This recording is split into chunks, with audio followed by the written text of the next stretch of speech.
வணக்கம், welcome to grace multi videos. நாம் இந்த வீடியோவில் 4ஆம் வகுப்பு முளைப்பாரி பாடலுடைய பயிற்சிக்கான விடைகள் பார்க்க போகிறோம். வாங்க வீடியோக்குள்ளே போகலாம். சரியான விடையை தெரிவு செய்து எழுதுவோமா? 2 எடுத்து இச்சொல்லை பிரித்து எழுத கிடைப்பது 2 கூட்டல் எடுத்து. பொங்கலிட்டு பிரித்து எழுத கிடைப்பது பொங்கல் கூட்டல் இட்டு. ஆடு கூட்டல் எரு என்பதை சேர்த்து எழுத கிடைக்கும் சொல் ஆட்டெரு. செவ்வாய் கூட்டல் கிழமை என்பதை சேர்த்து எழுத கிடைக்கும் சொல் செவ்வாய்க்கிழமை. முளைப்பாரிக்கு பயன்படுத்தும் பயிர்கள் யாவை? வினாவிடை பார்க்குறோம். பாசிப்பயிறு, காராமணி பயிறு, உளுத்தம் பயிறு. பாடலில் குறிப்பிடப்படும் எரு வகைகள் என்னென்ன? மாட்டெரு, ஆட்டெரு.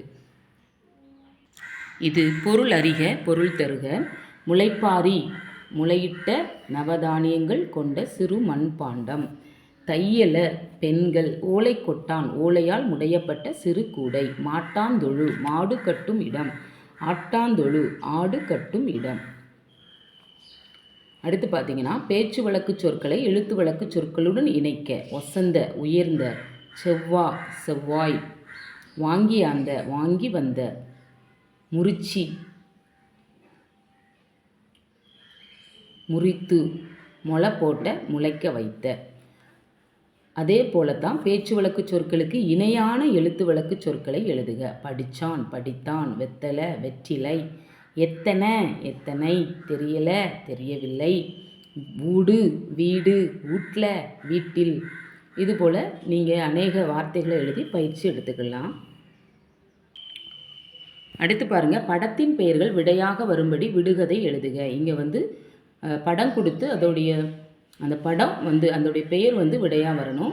நமக்கு 2 எக்ஸாம்பிள் கொடுத்துருக்காங்க, மீதி நம்மளை எழுத சொல்லியிருக்காங்க. வாங்க பார்க்கலாம். நீரில் நீந்தும் கப்பல் அல்ல, வாளுண்டு குரங்கு அல்ல. அது என்ன? மீன். என்னை என்னால் பார்க்க முடியாது, பல் அல்ல. பார்க்க உதவுவேன், கண்ணாடி அல்ல, கண். அடுத்து பாருங்கள், தென்னை மரத்துக்கு முதல் வரி கொடுத்துருக்காங்க, 2வது வரி நம்ம உருவாக்கி நம்ம எழுதணும். உயரமாக வளருவேன், பனைமரம் அல்ல. நிழல் தருவேன், ஆலமரம் அல்ல, நான் யார்? அடுத்து விசிறி. விசிறிக்கான விடுகதை. பனை ஓலையால் செய்யப்படுவேன், கூரை அல்ல.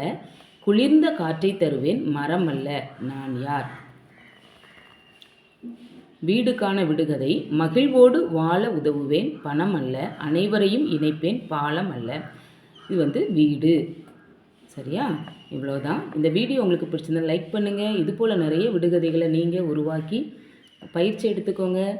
உங்கள் ஃப்ரெண்ட்ஸ்க்கெல்லாம் ஷேர் பண்ணுங்கள். தேங்க்யூ.